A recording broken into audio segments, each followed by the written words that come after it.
Nagugas kamay pa ang tatay ng batang napatay umano nito sa pambubugbog sa lungsod ng Maynila.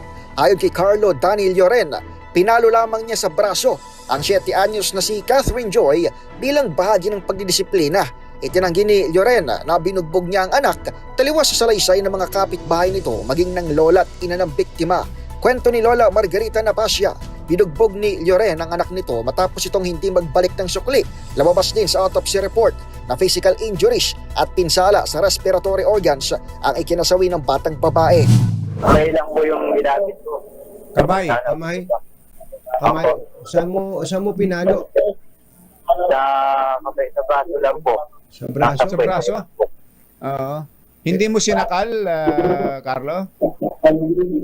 Hindi mo sinakal? Hindi ko po magagawa sa ano. Oo. Makapalo lang po ako. Naaresto si Lloren sa hiwalay na kaso ng pag-iingat ng baril labag sa election gun ban, pero maging ito'y itinatanggi ng suspect kahit una na niyang ikinantang bitbit niyang kalibre 38 revolver dahil sa self-defense. Pero ipinagpaglamang ito ng Manila Police District sa paunguna ni Station 1 Chief Colonel Roberto Mupas. Nagtanggol yan ng mga ilang linggo, siguro mga dalawang mahigit eh. Namatay na nga yung bata, nagtago na siya.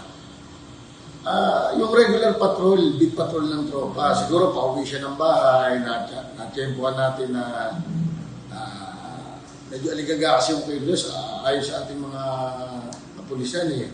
So, right there and there, nakasita nila. Tapos meron nga nakita na kumbok na baril sa